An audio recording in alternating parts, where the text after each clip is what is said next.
جب ہم کسی بھی شخص کو کسی کے پاس بھیجتے ہیں کام کے لیے تو ہم اسے کچھ پیغام دیتے ہیں، کچھ ہدایت نصیحت وصیت کرتے ہیں کہ دیکھو آپ کی حاجت ہے، ضرورت ہے، آپ کا فلاں کام ہے، آپ فلاں شخص کے پاس جانا، سفارش کرنا۔ میں آپ کو بتاؤں، اگر آپ اس طرح اسے کہیں گے، اپنی بات اس تک پہنچا دیں گے یا اپنی حاجت اس کو اس طریقے سے بیان کریں گے تو امید ہے وہ آپ کی بات کو قبول کر لے، مان لے، آپ کی حاجت پوری ہو جائے۔ اگر میں نے آپ لوگوں نے سفارش کروانی ہے اور میں آپ کو بتاؤں کہ آپ فلاں شخص کے پاس جائیں، اسے میرا یہ پیغام دینا اور اس طریقے سے دینا، آپ کی مراد پوری ہو جائے گی، کیونکہ میں اس کو جانتا ہوں کہ جب اس طریقے سے بات کی جائے گی تو وہ ضرور میری بات کو رد نہیں کرے گا اور وہ سمجھ جائے گا کہ یہ واقعی بات کہنے والا کون ہے، اس کا شک ختم ہو جائے گا، وہ آپ کو اور نگاہ سے دیکھے گا، اس کی نگاہ بدل جائے گی، فوراً آپ کے ساتھ وہ فرینڈلی ہو جائے گا، امیکیبل ہو جائے گا، آپ کی بات غور سے سنے گا، پوری کرے گا، پوری کوشش کرے گا کہ آپ کی جو بھی آرزو ہو وہ پوری کر دے۔ یہ دنیا کی سفارش کا حال ہے کہ آپ کی حاجت کے لیے جب کسی کے پاس کوئی پیغام بھیجا جاتا ہے تو آپ کو نصیحت کی جاتی ہے کہ دیکھو جانا، اس طریقے سے اپنی حاجت پیش کرنا، اس طریقے سے اپنی بات کرنا، امید ہے کہ وہ آپ کی بات سن لے گا اور نہیں ٹالے گا اور آپ کا کام بن جائے گا۔ اور آگے والے کو بھی پتہ ہوتا ہے، سننے والے کو، کہ ہاں یہ جو بات کہی جا رہی ہے واقعتاً یہ اسی نے کہی ہوگی، کوئی اور یہ بات نہیں کہہ سکتا، کیونکہ یہ راز میرے اور اس کے درمیان تو تھا،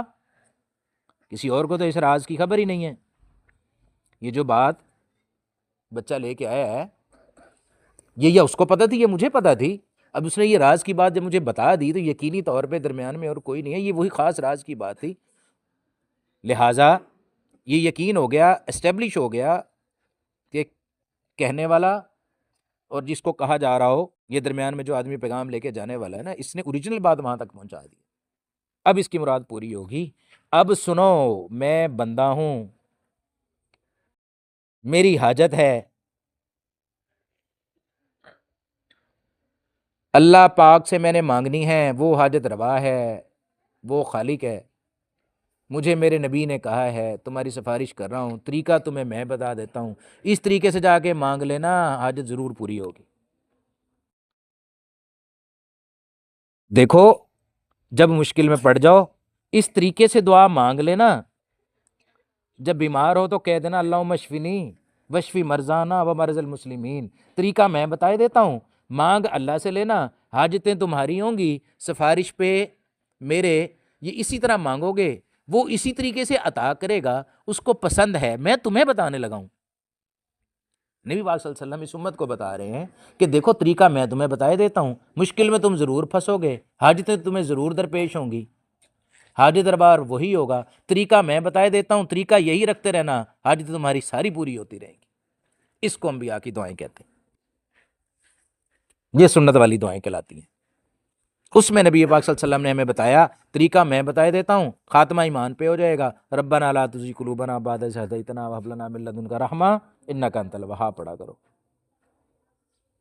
انہی میں سے یہ دعائیں ہیں، یا قوی القادر المقتدر قوی قلبی اللہم ثبت قلبی علی دینک، اے اللہ ہمارے دل کو ثابت قدم رکھ۔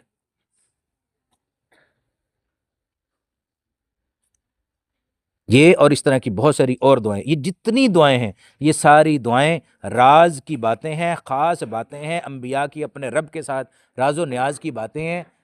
یہ باتیں دوبارہ نہیں ملیں گی، یہ نسخے دوبارہ نہیں ملیں گے، انبیاء کے لہجے بھی دوبارہ ہمیں نہیں ملیں گے، یہ دوبارہ لوٹ کے نہیں آنے والے، جو مل گئے، جس کو اللہ سے لینا ہو ان راستوں سے، ان طریقوں سے، ان دعاؤں کے ذریعے سے لے لے، مانگ لے گا، اس کا کام بن جائے گا، جو ان سے ہٹ کے آئے گا اس کو کچھ بھی نہیں ملے گا، سمجھا جائے گا کہ یہ جیلی ہے، اس کی مراد ہی ٹھیک نہیں ہے، اس کو لینا ہی نہیں آیا، اس کو عزت ادب آداب مقام ہی نہیں پتہ۔ تو حضور پاک صلی اللہ علیہ وسلم نے ہم پر احسان فرما دیا، اللہ سے لینے کا طریقہ ہمیں بتا دیا اور راز بھی دے دیا کہ ان طریقوں سے، ان دعاؤں کو اس طریقے سے مانگ لینا، یقیناً پوری ہوں گی۔ اگر ہم اس راز کو پا جائیں جو حضور پاک صلی اللہ علیہ وسلم نے ہمیں دے دیا تو بس ہمارا کام بن جائے گا۔ یہی دعائیں ہیں جس میں اللہم انی اسألک حسن الخاتمہ، اے اللہ میرا خاتمہ اچھا کر دے، ایمان پہ کر دے، اللہم ارزقنی توبۃ نصوحا قبل الموت، اے اللہ موت سے پہلے مجھے سچی توبہ عطا فرما۔ انہی میں سے یہ ایک راز کی بات بتائی حضور پاک صلی اللہ علیہ وسلم نے ہمیں کہ اللہ پاک کو پسند ہے، اللہ پاک کو پسند ہے کہ میرے سے بندہ جب بھی مانگے دونوں جہانوں کی عافیت مانگے۔ کیسی راز کی بات ہے۔ ہم اللہ سے جب بھی روئیں گے کار مانگیں گے، موٹر سائیکل مانگیں گے، روزی روٹی مانگ لیں گے، نوکری مانگ لیں گے، شادی بیاہ کے مشکلات، بیماریاں، تکالیف مانگ لیں گے، نہیں مانگیں گے تو اللہ سے ہدایت نہیں مانگیں گے، اللہ سے آخرت نہیں مانگیں گے، خاتمہ ایمان نہیں مانگیں گے، اللہ تعالیٰ سے اللہ کی محبت نہیں مانگیں گے۔ اللہم انی اسألک حبک وحب من یحبک، یہ نہیں مانگیں گے۔ اے اللہ محبت تو آپ ہی دل میں ڈالتے ہیں، اللہم الف بین قلوبنا، اللہ پاک فرماتے ہیں دلوں میں محبت تو ہم ڈالنے والے ہیں، ہم نے کبھی اللہ سے مانگی نہیں، اللہ اپنی محبت ہمارے دل میں ڈال دے۔ میاں بیوی کی محبت اللہ پاک ڈالیں گے، بہن بھائی رشتہ دار عزیز و قربا ان کی محبت اللہ پاک دل میں اتاریں گے۔ اللہ سے مانگیں گے تو اللہ محبت اتاریں گے۔ اللہ پاک فرماتے ہیں ہم ہی ڈالنے والے ہیں، اگر نہیں ڈالنے والے تو میاں بیوی 30 سال سے لڑ رہے ہیں، لڑائی جھگڑا ہو رہا ہے، دل میں محبت ہی نہیں آ رہی۔ اللہ سے مانگو کہ اگر جھگڑا ہے گھر میں، حالات خراب ہیں، چیزیں ہیں، کہتے ہیں جی مائنڈ سیٹ نہیں مل رہا جی، تو یہ اللہ چاہیں گے، اللہ پاک فرماتے ہیں کہ ہم نے محبت تو ہم نے اتارنی ہے، ہم ڈالیں گے، ہم چاہیں گے تو آپ کے آئے گی، نہیں تو گھر میں دیکھتے ہیں اولاد کی باپ سے محبت نہیں ہے، ماں باپ بہن بھائی چیزیں آپس میں پھوٹ ہی پھوٹ ہے، ایک ہی گھر میں رہتے ہیں لیکن ان کے درمیان کئی سو سال کا زمینی فاصلہ معلوم ہوتا ہے، دلی فاصلہ معلوم ہوتا ہے۔ حضور پاک صلی اللہ علیہ وسلم نے ہمیں یہ طریقہ بتا دیا ہے کہ دیکھو جب بھی مانگو اللہ سے مانگو، ان طریقوں سے مانگنا، جس کو یہ راز کی بات سمجھ آ گئی اس کو سارے کام کی بات سمجھ آ گئی، اس کو دنیا کے حاصل اصول سب ہو گئے کہ اللہ سے آخرت بھی مانگے اور دنیا بھی مانگے، دونوں جہانوں کی عافیت اور بھلائی مانگے۔ اللہم آسنا عاقبتنا فی الامور کلھا، اللہم انی اسألک العفو والعافیہ فی الدنیا والآخرہ، اللہم انک عفو کریم تحب العفو فاعف عنا یا غفور۔ اے اللہ، اب کیسی عجیب کمال کی دعا، یا اللہ آپ معاف کرنے والے ہیں، معاف کرنے والے کو پسند کرتے ہیں، مجھے بھی معاف فرما دیں۔ کیسی راز کی بات، کیسا طریقہ بتایا، کس طریقے سے مانگو، بتاؤ اللہ پاک، یا اللہ آپ ہی معاف کرتے ہیں، پھر آپ معاف کرنے والے کو پسند بھی کرتے ہیں، ایک میں ہی تو ہوں نا، پھر مجھے بھی معاف فرما دیں۔ کیسی کام کی بات۔ بہت ساری ایسی دعائیں ہیں جس میں یہ طریقہ اور اسلوب بیان کیا ہے، بہت کمال کی باتیں ہیں ماشاءاللہ۔ تو بس ہمیں اللہ پاک سمجھ بوجھ عطا فرما دے۔ یہ ربنا والی 40 ربنا والی دعائیں، ان کو پڑھنا، ان کے ترجمے کو پڑھنا، ان کو سمجھ کے پڑھنا، یہ انتہائی جو ہے مجرب نسخہ اور وظیفہ ہے، دعاؤں سے کام بنے گا۔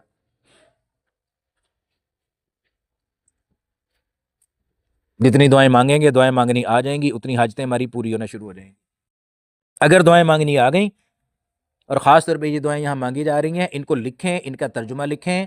اور ترجمہ لکھ کے روز ان کو بچوں کو ازبر کروا دیں۔ ہر شخص کو یہ دعائیں مانگنی آتی ہوں، ایک کاغذ پہ لکھی ہوں، کوئی بھی شخص، کوئی بھی ٹیچر، کوئی بھی آدمی یہاں کھڑے ہو کے مانگے، اس کو بھی یاد ہو جائیں، ان بچوں کو بھی روز یہی دعائیں یاد ہو جائیں۔ نادانستہ طور پہ اگر ان کو یہ دعائیں یاد ہوں گئیں، ان کا کام بننا شروع ہو جائے گا، ابھی سے شروع ہو جائے گا۔ تو جتنی جلدی دعا مانگے گا اتنی جلدی اللہ سے مدد لینے کی لائن میں لگا ہوگا، آگے آگے کھڑا ہوگا۔ جب پیسے ملتے ہیں یا دیکھ کھلتی ہے تو جو سب سے آگے کھڑے ہوتے ہیں، چاول پہلے اس کو ملتے ہیں۔ اگر آپ تھوڑی عمر میں ہی لائن میں لگ گئے تو انشاءاللہ بڑی جلدی کام بنے گا، مال جلدی ملنا شروع ہو جائے گا۔ بجائے اس کے کہ سر میں سفیدی ہو، دنیا دھتکار دے، پھر کہو اللہ میں آ گیا ہوں، اب میں تو نماز بھی نہیں پڑھ سکتا، یا اللہ جوانی میں پڑھی نہیں، بڑھاپے میں پڑھی نہیں جاتی، خواہش جنت میں جانے کی ہے، ایسے تو نہیں نا ملے گی جنت۔ بڑھاپے میں نیک ہو گیا، نیک نہیں ہوا بھائی، اب کر نہیں سکتا، اب گناہ کر نہیں سکتا، اب کچھ اور کسی کام کا رہا نہیں، نو پوچھتی نہیں ہے، بچے گھر میں نہیں ہیں، بیٹیاں پرائی ہو گئی ہیں، اکیلا پڑا ہوا ہے، یا اللہ یا اللہ یا اللہ۔ جب سب کچھ تھا اس وقت تو یا اللہ نہیں کیا، جس نے دی اس کو پوچھا نہیں، اب کچھ رہا نہیں سوائے اللہ اللہ کرنے کے۔ اس وقت سارے آسرے یاد آتے تھے، اب آسرے سارے ختم ہو گئے ہیں۔ اگرچہ اب بھی اس کی توبہ قبول ہو جائے گی، لیکن توبۃ النصوحہ دیکھو یہ جوانوں کی قبول ہوتی ہے، اصل توبۃ النصوحہ جو ہوتی ہے نا وہ جوانوں کی ہوتی ہے۔ در جوانی توبہ کردن شیوہ پیغمبری، جوانی میں نیک ہو جانا پیغمبروں کا شیوہ ہوتا ہے، پیغمبر جوانی میں نیک ہوتے ہیں، جوانی میں نیک ہو جانا پیغمبروں کا شیوہ ہے۔ پیغمبروں والی نصرت، مدد، پیغمبروں کی دعائیں ہیرے جیسی دعائیں، اس سے بھی قیمتی دعائیں، یہ ایسے نہیں آئی ہیں، پیغمبروں نے جوانیاں دی ہیں، یہ دعائیں آئی ہیں، آپ کو مل گئی ہیں، تحفے میں ہیں، قبول کریں، پھر آپ کو تحفۃ الموت ملے گا صحیح کر کے، نہیں تو نہیں ملے گا۔ تو یہ لب و لہجے، یہ سٹائل، یہ طریقہ اللہ سے مانگنے کا جو انبیاء نے ہمیں بتا دیا، اس کو ازبر کر لیں۔ ایک اور میں آپ کو کام کی بات بتاتا ہوں، اللہ پاک کو پسند ہے کہ بندہ اسے مناجات کرے۔ حدیث کے الفاظ ہیں، اللہ کو پسند ہے، یعنی حضور پاک صلی اللہ علیہ وسلم یہ بتا رہے ہیں کہ اللہ کو یہ پسند ہے، اس طریقے سے مانگ لو، کام بن جائے گا۔ اللہ کو یہ پسند ہے کہ بندہ اسے مناجات کرے، لہٰذا تم اللہ سے مناجات کیا کرو تو سمجھ کے کیا کرو۔ لوگ دعائیں پڑھ دیتے ہیں، رب زدنی علما، ہم نے اس کو چھوڑا ہوا ہے، یہاں ہمیں روز پڑھنی چاہیے۔ لوگ دعا پڑھ دیتے ہیں، پڑھنا اور ہے، مانگنا اور ہے۔ جب مانگنا آ جائے گا تو دعائیں تھوڑی ہو جائیں گی، دعائیں کم پڑ جائیں گی۔ جب مانگنا آ جائے گا، اس کی لذت اور مزہ، دل میں سرور، منہ میں مٹھاس آئے گی اور چین سکون اطمینان آئے گا، آپ یقین جانیے دعائیں کم پڑ جائیں گی۔ آپ کو لگے گا کہ یہ 40 تو تھوڑی ہو گئیں، زیادہ ہونی چاہیے تھی۔ اس کا ترجمہ یاد کر کے اس کو سمجھ کے اللہ سے مانگیں۔ نماز پڑھی جائے، نماز جب پڑھا کرو تو اتنا اونچا نماز میں تلاوت کرنا ضروری ہے کہ آپ کے کان سنیں، یہ واجب ہے۔ آپ جب پڑھتے ہیں سبحانک اللہم و بحمدک، تو آپ کم سے کم اتنا اونچا ضرور پڑھیں کہ آپ کے کان سنتے ہوں۔ یہ نہیں کہ میں دل میں پڑھ رہا تھا، جب آپ دل میں پڑھیں گے تو آپ کا دل کہیں اور نکل جائے گا۔ آپ نے کہا اللہ اکبر اور دل میں آپ کے،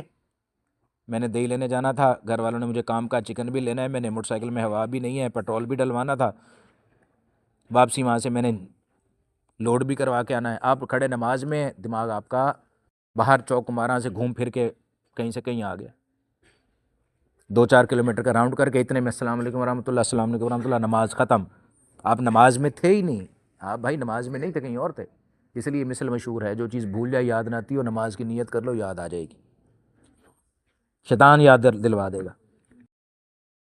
تاکہ اس کی توجہ نماز کی طرف نہ رہے، بھٹکا ہی رہے۔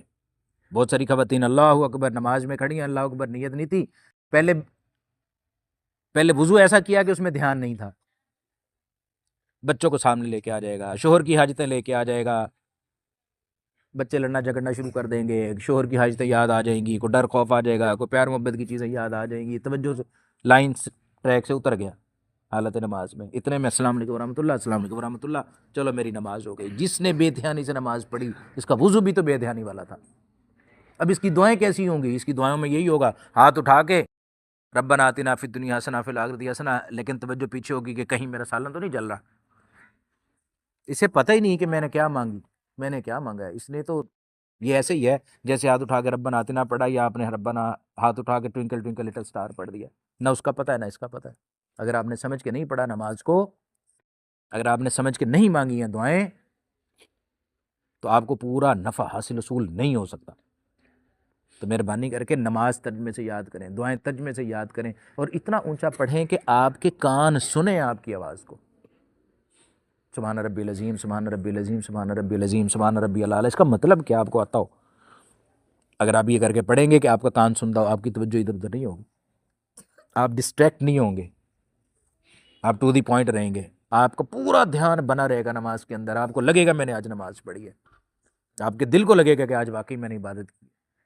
پھر آپ دعائیں بھی اسی طرح مانگیں کہ جب آپ مانگیں آپ کو پتہ ہو میں اللہ سے کیا مانگ رہا ہوں، اللہ کو پتہ ہو آپ کو کیا دینا ہے، اللہ کو پتہ ہو یہ مجھ سے کیا چاہتا ہے، اللہ کو پتہ ہو یہ کیا حاجتیں کر رہا ہے۔ یہ نہیں کہ حاجتیں کہیں ہیں حجتیں کہیں ہیں، یہ نہیں چلے گا۔ خواہشیں کہیں ہیں، امیدیں کہیں ہیں، ایسے نہیں چلے گا۔ جب تک یہ ساری چیزیں یکسو نہیں ہو جائیں گی، دعا کی قبولیت کا وقت کون سا ہوتا ہے؟ ہم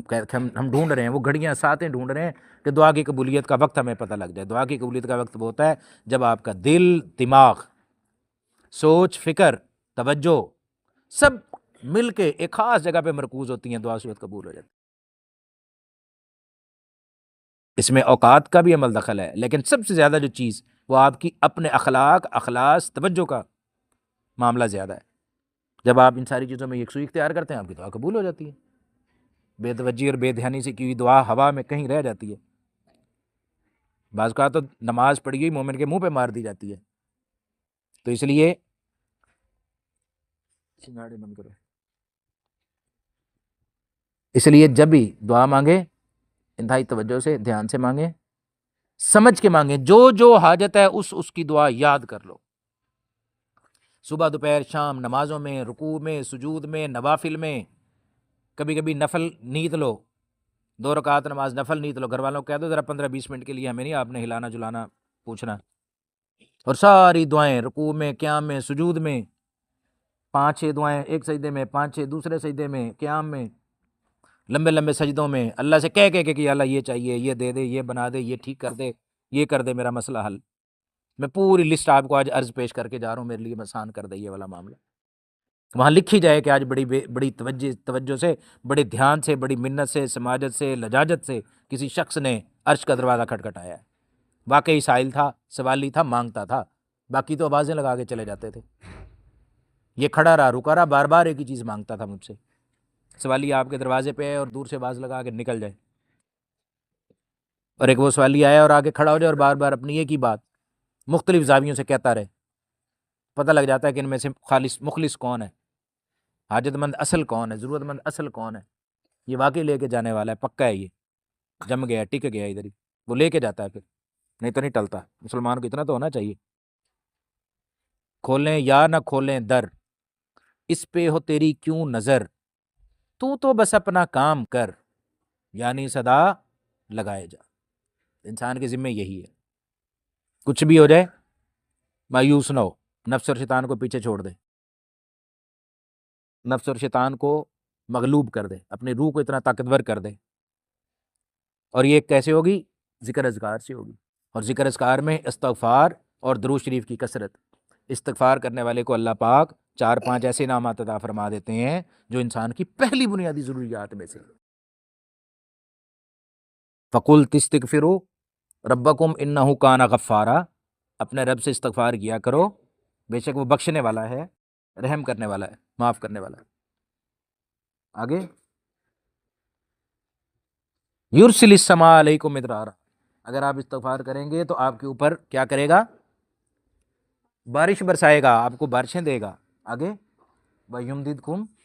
بِأَمْوَالٍ، آپ کو مال دے گا۔ آگے والبنین، بیٹے دے گا۔ آگے وَيَجْعَلْ لَكُمْ جَنَّاتٍ وَيَجْعَلْ لَكُمْ أَنْهَارًا، باغات دے گا، تمہارے لیے نہریں بھی چلا دے گا۔ سورہ نوح میں اللہ پاک نے فرمایا۔ اب ہم بات کرنے لگے ہیں کہ جب ہم روح کو طاقت کہاں سے آئے گی؟ روح کو طاقت ذکر اذکار سے آئے گی، ذکر اذکار سے روح کو تقویت ملے گی، جان پڑے گی اعمال کے اندر۔ آپ کی ساری حاجتوں کا حل اللہ پاک نے استغفار کے اندر رکھا ہوا ہے۔ کثرت سے صبح شام استغفار کرے، استغفار کی تسبیحات کرے، صبح بھی، دوپہر کو بھی، شام کو بھی، ہر نماز کے بعد ذکر استغفار ذکر اذکار کا اہتمام کرے۔ کرنے کے کام سنت پہ عمل کرنا ہے، فرائض تو چھوڑنے کے ہیں ہی نہیں، فرائض پورے کرے، سنتوں کو پورے اہتمام دھیان سے کرے، ہر کام کو دعا کے ساتھ ساتھ کرے، کھانے پینے، اٹھنے بیٹھنے، یہ دیکھے کہ میرے آج کے دن میں کوئی کام خلاف سنت نہ ہو، کوئی کام بغیر دعا کے نہ ہو، اور جو باقی وقت بچا وہ کیا کرے؟ وہ پورا وقت اللہ کے ذکر میں لگا دے، ذکر اللہ میں لگا دے۔ اور ذکر اللہ کی اقسام میں استغفار کی فضیلت ابھی بتا دی کہ جو استغفار کرے گا، کثرت سے استغفار کرنے کے لیے اللہ پاک نے فرمایا کہ ہم ان پہ بارشیں برسائیں گے، ان کو باغات دیں گے، نہریں بہا دیں گے، ان کی بیٹے دیں گے، مال دیں گے، اور کیا چاہتا ہے، اور بخش دیں گے۔ لو، دنیا کی حاجتیں بھی پوری کر دیں، آخرت کی بھی پوری کر دیں استغفار کی برکت سے۔ اس لیے صبح شام کے اذکار میں ایک تسبیح صبح، ایک شام، یہ کرنا، استغفار کی کثرت کرنا، یہ اللہ پاک سے لینے کا راستہ، طریقہ اور ذریعہ ہے۔ توجہ کے ساتھ کرے، بیٹھ کر مصلی پہ یکسو ہو جائے، سارے کام چھوڑ دے کہ یا اللہ میں آپ سے استغفار مانگ رہا ہوں۔ استغفار خود عبادت ہے، استغفار خود عبادت ہے، بذات خود عبادت ہے۔ جیسے دعا خود مانگنا عبادت ہے، قبول ہو یا نہ ہو اس سے آپ کا کوئی سروکار نہیں۔ آپ نے مانگ لیا، اللہ خوش ہو گیا، آپ کو ثواب مل گیا۔ استغفار آپ نے مانگ لیا، قبول ہو نہ ہو آپ کا اس کا کوئی سروکار نہیں، آپ کی عبادت قبول ہو گئی۔ حضور پاک صلی اللہ علیہ وسلم سے فرمایا جا رہا ہے، سورۃ اذا جاء نصر اللہ والفتح ورأیت الناس يدخلون فی دین اللہ افواجا فسبح بحمد ربک واستغفر، حضور سے فرمایا جا رہا ہے۔ گناہ گار تو نہیں تھے حضور پاک صلی اللہ علیہ وسلم، کہ استغفار کیا کرو، کہ اللہ کو پسند ہے استغفار کیا کرو۔ مال ملے گا، اولاد ملے گی، نعمتیں ملیں گی، باغات ملیں گے، نہریں ملیں گی، کام بن جائے گا، زندگی آسان ہو جائے گی، بخش دیے جاؤ گے۔ اور باقی استغفار کے ساتھ دوسرا اہم ترین کام درود شریف کی کثرت۔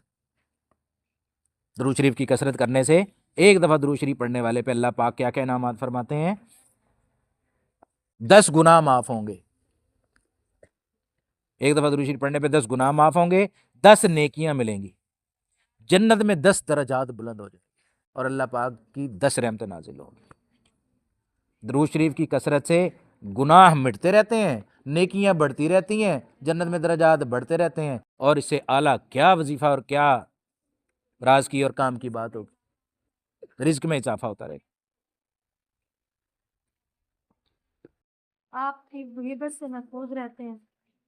کثرت سے درود شریف پڑھنے کے یہ فضائل اور برکات ہیں، اتنے فضیل۔ سب سے بڑا یہ کہ حضور پاک صلی اللہ علیہ وسلم کی ذات بابرکت آپ کے ساتھ رہتی ہے، اور وہاں سے نور منتقل ہوتا ہے سینوں کے اندر، آپ کی زندگی بننا شروع ہو جاتی ہے۔ جب درود شریف کی کثرت کریں گے، آپ کے اعضاء سے انوارات نکلنا شروع ہو جائیں گے۔ جیسے میں نے بھی کہا، روح طاقتور ہوگی تو جسم سے نکلنے والے اعمال بھی طاقتور ہوتے چلے جائیں گے، اگر روح کمزور ہے تو جسم سے نکلنے والے اعمال بھی ضعف اور کمزوری کا شکار ہوں گے۔ اگر طاقتور ہوگا تو مقابلہ بھی کر لے گا، بد پرہیزی سے بھی بچ سکے گا، موسم کے خلاف بھی قوت مدافعت ہوگی۔ بالکل اسی طرح اگر ذکر اذکار کرتا رہے گا، روح میں طاقت ہوگی، روح میں قوت مدافعت بھی ہوگی، روح پرہیز بھی کر لے گی، اور روح دشمن کو بچھاڑ بھی لے گی، اور اللہ نہ کرے کبھی تھوڑا سا بیمار بھی ہوا تو دوبارہ طاقت حاصل کر کے پھر دوبارہ نفس اور شیطان کے خلاف دوبارہ کھڑا ہو جائے گا، دوبارہ اس پہ غلبہ پا لے گا، ون ون سچویشن ہوگی، انشاءاللہ دنیا بھی بن گئی، آخرت بھی بن گئی۔ تو ان ساری باتوں کا آخر نچوڑ حاصل اصول اس بات پہ آ کے ختم ہوا کہ ہمیں ان دعاؤں کو، سنت والی دعائیں، سنت والی زندگی، اس کا اہتمام کرنا پڑے گا۔ انبیاء اللہ تعالیٰ کو پیارے تھے، ان کی تربیت خود اللہ پاک نے بنفس نفیس فرمائی۔ انبیاء کا استاد اللہ پاک کی ذات ہوتی ہے، اور ایک ایسے نبی جو امام الانبیاء ہوں، یعنی ہمارے حضور پاک صلی اللہ علیہ وسلم جو سب انبیاء کے امام ہوں، نمبر 1 اعلیٰ امام، سب سے آگے سردار، ان کی سنتیں اور ان کے طریقے ہماری قوم کے پاس ہیں، ہماری قوم رل رہی ہے، یقینی طور پہ انہی چیزوں کو چھوڑنے کا نتیجہ۔ صحابہ سنت پر عمل کرتے تھے، سنت ہونے کی وجہ سے کہ انتہائی سونے قیمتی چیز ہمارے ہاتھ لگ گئی، ہم سنت پہ عمل کرتے ہیں سنت ہونے کی وجہ سے کہ سنت ہی تو ہے، کوئی فرض تھوڑی ہے، لہٰذا ہم نے اسے حقیر جانا۔ آج دنیا میں حقیر جان رہی ہے، حقیر سمجھ رہی ہے۔ وہ سنت کو اعلیٰ جانتے تھے، دنیا ان کو اعلیٰ جانتی تھی، اعلیٰ سمجھتی تھی۔ یہ فرق ہے ہم میں اور ان میں۔ صحابہ خوش ہوتے تھے ایک سنت ہاتھ آ گئی، فوراً جب تک اس پہ عمل نہ کر لیتے بے چین رہتے۔ ہم سنت کو دیکھ کر ٹس سے مس بھی نہیں ہوتے، لہٰذا آج ہم پریشان حال ہیں، مغلوب ہیں۔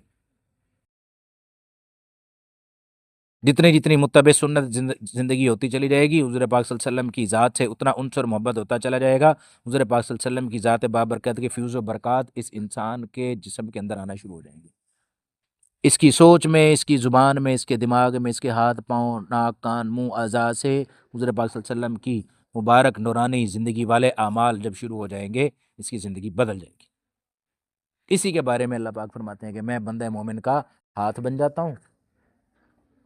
میں بندہ مومن کی آنکھ بن جاتا ہوں، میں بندہ مومن کے کان بن جاتا ہوں، کہ بندہ اپنے ہاتھ، منہ، آنکھ، کان، ناک سے میرے خلاف کچھ کرتا ہی نہیں ہے۔ 100% متقی، پرہیزگار، صالح آدمی بن جاتا ہے۔ اس سے کیا مراد ہے کہ یہ اللہ کا ہاتھ، کہ بندہ مومن کا ہاتھ بن جاتا ہوں، آنکھ بن جاتا ہوں،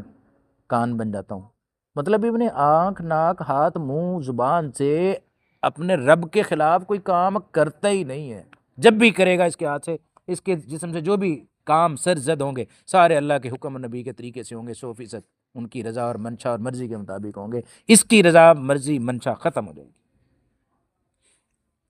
یہ کام کی بات تھی، راز کی بات تھی۔ سو اللہ سے مانگو، اللہ سے لینے کا طریقہ اسی شخص کو آئے گا جس نے حضور پاک صلی اللہ علیہ وسلم کا طریقہ لے لیا، جس نے حضور کا طریقہ سیکھ لیا، جس نے حضور کا طریقہ مان لیا۔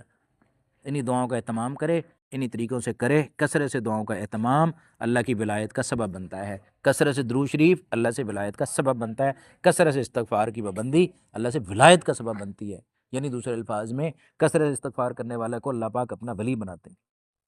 کثرت سے درود شریف پڑھنے والے کو ولایت ملتی ہے، اللہ اسے ولی بنا لیتے ہیں۔ اسی طرح کثرت سے دعائیں، یہ شارٹ کٹ راستے ہیں۔ بہت سارے لوگوں کو اللہ پاک نے ولایت صرف اسی پہ دے دی، کثرت سے دعائیں مانگا کرتے تھے، ان کو دعائیں مانگنے کا شوق تھا، روز اللہ سے مناجات، روز اللہ سے مناجات، راز و نیاز، ہم کلام،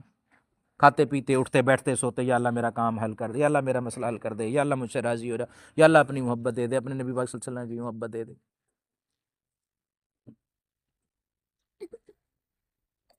کوئی تجھ سے کچھ، کوئی کچھ مانگتا ہے، الہی میں تجھ سے طلبگار تیرا، کہ یا اللہ آپ مل جائیں، آپ مل گئے تو سارے خزانے ہمارے، جنت بھی ہماری، دنیا بھی ہماری، اولاد بھی، بچے، سب کچھ ہمارا ہو جائے گا۔ اگر آپ ہمارے نہیں تو جو تو میرا تو سب میرا، ایک تو نہیں میرا تو کچھ بھی نہیں میرا۔ اللہ ہمارا ہو گیا تو سب کچھ ہمارا ہے، اگر اللہ ہمارا نہیں ہوا تو کچھ بھی نہیں ہوا۔ دنیا آخرت قبر حشر ہر جگہ دھکے ہیں، ضلالت ہے، عذاب ہے، مشکل ہے، مار کٹائی ہے، اور اگر اللہ راضی ہو گیا تو ہر جگہ آسانی ہے، راحت ہے، خوشی ہے، ہر امتحان میں کامیابی ہے، پاس پاس پاس گزرتا جائے گا۔ جیسے وی آئی پی پروٹوکول ہوتا ہے نا، وزیر نے گزرنا ہوتا ہے تو راستے اس کے لیے کھلے ہوتے ہیں، باقیوں کے لیے رک جاؤ رک جاؤ رک جاؤ، اس کو جانے دو، پاس پاس پاس، تو جنت میں جانا اس کے لیے اصول آسان ہو جائے گا، کیونکہ پیچھے محنت کر کے آیا ہوگا۔ اگر پیچھے محنت کر کے نہیں آیا تو ہر قدم پہ روکا جائے گا، پوچھا جائے گا، تلاشی لی جائے گی، کیا لے کے آئے، کہیں خطرناک چیز تو نہیں ہے ساتھ جو جنت میں لے جانے میں مانے ہو۔ آپ ایئرپورٹ میں نہیں جا سکتے اگر آپ کے پاس منشیات ہے، آپ جنت میں نہیں جا سکتے اگر آپ کے پاس کبر ہے، رائی برابر بھی، آپ جنت میں انٹر نہیں ہو سکتے۔ چلیں جائیں، پہلے چیکنگ کروائیں، صفائی کروائیں، جنت میں ڈالا جائے گا۔ رائی برابر بھی، رائی کسے کہتے ہیں؟ کپاس کو دھنائی کی جاتی ہے، جو ایک ذرہ قطرہ اڑ کے، جو آپ کو شاید بعض کا دکھتا بھی نہیں اندھیرے میں، اتنا تکبر لے کے گیا تو جنت میں نہیں جائے گا، تلاشی ہوگی، رک جاؤ ادھر ہی، ہر چیز کی چیکنگ کرواؤ، ممنوعہ سامان ساتھ لے کر جا رہے ہو۔ جنت میں رہنے والے کے لیے تکبر ناپسندیدہ چیز ہے، تکبر آپ کے لیے ہے ہی نہیں، اللہ کی صفت ہے، جو اس چادر میں گھسے گا اللہ پاک فرماتے ہیں ہم اس کی گردن توڑ دیں گے، رسوا ہو جائے گا، میں لے کے پھر رہا ہے، میں سب کچھ میرا، سب کچھ بھی نہیں ہے۔ جس شخص کے دل میں ایک رائی برابر تکبر ہوگا وہ تک جنت میں نہیں جائے گا، جنت میں ڈالا جائے گا، گرچہ مسلمان ہی کیوں نہ ہو، جب تک اس کا وہ تکبر وہاں سے نکال کے خاک نہیں کر دیا جائے گا اس وقت تک اس کو جنت میں نہیں ڈالا جائے گا۔ انتہائی مبارک ہے وہ نوجوان، آج کا وہ شخص جو دنیا میں زندگی میں ہی اپنے دل سے تکبر کو، ریاکاری کو، دکھاوے کو، غیبت کو، چوری چگلی کو، ان ساری چیزوں کو یہیں سے مٹا کے صاف کر کے چلا جائے، وہاں اس کی کوئی تلاشی اس کی کیا ہونی جب اس کے پاس ہے ہی کچھ نہیں۔ یہ دنیاوی طور پہ بے سر و سامان ہو کے، اور اصل سامان اس نے پہلے ہی آخرت میں پہلے ہی پارسل کروا دیا تھا کہ میرے جانے سے پہلے میرا مال وہاں پہنچاؤ، میں نے سعودیہ جانا ہے اور میں نے اپنے جانے سے پہلے ہی وہاں پہ بائی ایئر اپنا سامان کارگو کروا دیا ہے، اور میں خالی ہاتھ چلا گیا ہوں، میری کیا تلاشی لیں گے۔ بالکل اسی طرح جو عقل مند سمجھدار آدمی ہوگا اس نے اپنے ہاتھ سے یہیں سے ہی اپنا مال سارا آگے بھیج دیا، وہ جائے گا خالی آ جائے گا، لو لے لو تلاشی، میرے پاس تو کچھ بھی نہیں، میں نے تو آگے کارگو کر دیا، انشور کر کے پہلے ہی ایڈوانس بھیج چکا ہوں، اور وہاں قبول بھی ہو گیا، بات ہی ختم ہو گئی۔ کیسا شارٹ کٹ، کیسا وی آئی پی راستہ ہے۔ جب یہ جائے گا کہ جانے دو اس کے پاس کیا ہے، جو یہاں سے مال لے کے جا رہا ہے اس کو روک لیتے ہیں ایئرپورٹ پہ، چیک کرو، اور جتنا زیادہ ساز و سامان ہوتا ہے اس کو اتنی زیادہ دیر لگتی ہے ایئرپورٹ سے کلیئر ہونے میں۔ جس کے پاس دنیاوی ساز و سامان کم ہوتا ہے نا جی، وہ جلدی کلیئر ہو جاتا ہے، جس کے پاس زیادہ ساز و سامان ہوگا، اس لیے جن کے پاس مال زیادہ ہوگا وہ دیر سے جنت میں جائیں گے۔ حضور نے فرمایا کہ میری امت کے غرباء عمراء سے 500 سال یا غالباً 50 سال پہلے جنت میں چلے جائیں گے، سامان کی کلیئرنس ہو رہی ہے نا۔ ان ساری باتوں کا نچوڑ یہی ہے، اپنی زندگیوں کو ٹھیک کریں، اپنی زندگیوں کو ٹھیک کریں، تھوڑی سی مشقت کر کے اپنی زندگی کو کار آمد بنا لیں، ہماری زندگی سونے کی زندگی ہو جائے، ہمارا سونا بھی سونا ہو جائے گا اگر ہم اللہ کے حکم نبی کے طریقے سے سو رہے ہوں گے، ہمارا کھانا بھی سونا ہو جائے گا، ہمارا پینا بھی سونا ہو جائے گا، ہماری ہر چیز سونے سے اعلیٰ ہو جائے گی اگر ہمیں سمجھ آ گئی کہ حضور نے جو ہمیں راز کی بات بتا دی، اللہ ایسے راضی ہوتا ہے ویسے کر لیں، یہی بات اس قوم کو سمجھ آ گئی تو قوم کی تقدیر بدل جائے گی۔ اللہ پاک ہمارے سارے کہے سنے پہ ہمیں عمل کرنے کی توفیق عطا فرما دے، اللہ پاک ہمیں ہدایت نصیب فرما دے، ہمیں توبۃ النصوحہ والی توبہ نصیب فرما دے اللہ پاک، ہمیں خاتمہ ایمان والی موت نصیب فرما دے اللہ پاک، ہمیں عافیت دارین نصیب فرما دے اللہ پاک، دین دنیا آخرت کے ہر امتحان میں کامیاب فرما دے اللہ پاک، دونوں جہانوں میں ہمارے لیے آسانیاں آسائشیں پیدا فرما دے، راضی ہو جائے، جہاں جہاں اللہ پاک آپ مالک ہیں وہاں وہاں پہ رحمت کا معاملہ فرما دے، جہاں جہاں حضور پاک صلی اللہ علیہ وسلم رحمۃ اللہ عالمین ہے وہاں وہاں پہ رحمت فرما دیجیے، جہاں جہاں آپ رب العالمین ہے وہاں وہاں ہم پہ رحمت، آپ رب ہیں، ہم پہ رحمت کا معاملہ فرما دیجیے، ہمیں زندگی ایمان کی، صحت کی، سلامتی کے ساتھ عطا فرما دیجیے، موت ایمان کے ساتھ اور پر لطف عطا فرما دیجیے، بغیر درد تکلیف کے عطا فرما دیجیے، اللہ پاک سے یہ مانگ رہے اللہ بغیر درد تکلیف کے موت عطا فرما دے، ہنستے مسکراتے خوشی خوشی پیسفل پین فری قسم کی موت دے دے، ایمان والی موت دے، کلمے والی موت دے، شہادت والی موت دے دے، ہماری ساری دنیا کی آخرت کی جائز حاجات خواہشات اپنے غیب کے خزانوں سے پوری فرما دے، آپ بہتر جانتے ہیں ہماری حاجتیں، ماں کے پیٹ میں آپ ہی جانتے تھے ہماری حاجتیں کیا ہیں، ہم کچھ نہیں جانتے تھے، آپ نے وہاں بھی ساری غیب سے پوری کر دی، قبر میں میری کیا حاجتیں ہیں میں نہیں جانتا، آپ ہی جانتے ہیں، قبر کے پیٹ میں میری جو حاجتیں ہیں ساری پوری فرما دیں، دنیا میں میری کون کون سی حاجتیں ہیں آپ بہتر جانتے ہیں، سب کچھ آپ ہی تو جانتے ہیں، میں تو کچھ نہیں جانتا، دنیا میں کوئی کچھ نہیں جانتا سوائے آپ کے، اس دنیا میں بھی آپ ساری حاجتیں ہماری پوری فرما دیجیے، جنت میں کیا کچھ چاہیے آپ جانتے ہیں اور کوئی بھی نہیں جانتا، سب نادان ہیں آپ کے علاوہ، آپ چاہیں گے تو کام بنے گا، اپنی محبت ہمیں دے دے، دنیا آخرت میں ہم سے راضی ہو جائے، ہمیں اپنے والدین بہن بھائی عزیز و اقربا اساتذہ سب کے لیے صدقہ جاریہ بنا، ہمارے اعضاء سے نیکی اخلاق اخلاص اور ہدایت کا نور علم کی روشنی جاری فرما دے، ہم سے راضی ہو جائے، ہمیں اپنے والدین اساتذہ کے لیے صدقہ جاریہ بنا دے، اور ہماری اولاد کو، ہمارے بچوں کو ہمارے لیے صدقہ جاریہ بنا دے، ہمارے اس کام کو پڑھنے پڑھانے کو قیامت تک جاری فرما دے، اس میں اخلاص دے دے، اس میں اولیاء صلحاء اللہ والے اور نیک لوگ پیدا فرما، جو آ جائے اس کو یا اللہ محروم نہ فرما، جس کا روحانی رزق لکھا ہے اس کو یہاں تک پہنچا دے، اس کام کو ہمارے اوپر کھول دے، اس کام کی باریکیاں ہمارے اوپر کھول دے، اس کی چھوٹی چھوٹی چیزیں ہمارے اوپر کھول دے، والدین جو ہم سے اچھی امیدیں لگائے ہوئے ہیں یا اللہ اس کو پورا کرنے کی توفیق عطا فرما، جو آ جائے اس کو، جو یہاں آ گئے اس کو محروم نہ فرما، جو یہاں پڑھنے والے ہیں پڑھانے والے ہیں ان کے گھر والے ہیں ان کے متعلقین ہیں سب کو اپنے حفظ و امان میں رکھ، ان کے جان مال عزت آبرو ایمان کی سب چیزوں کی حفاظت فرما، نفس اور شیطان سے ہمیں ہم پریشان ہیں مغلوب ہو جاتے ہیں، آپ ہماری مدد فرما دیجئے، ہم آپ سے ہدایت مانگتے ہیں، ہوش و حواس میں آپ سے ایمان مانگتے ہیں، سلامتی مانگتے ہیں، ہدایت مانگتے ہیں، آپ ہمیں عطا فرما دیجئے، آپ ان اللہ علی کل شیء قدیر ہیں، ہر چیز پہ قادر آپ ہی ہیں، آپ ہی چاہیں گے تو کام بنے گا، تو پھر آپ ہمارے لیے یہ بھی چاہ لیں کہ ہمیں بھی ہدایت مل جائے، ہمیں ہماری نسلوں میں ہدایت پیدا فرما دے، آپ 7 نسلوں اور 11 نسلوں تک رزق عطا فرماتے ہیں، تو ہم بھی آپ سے وہی، ہم ہدایت مانگتے ہیں،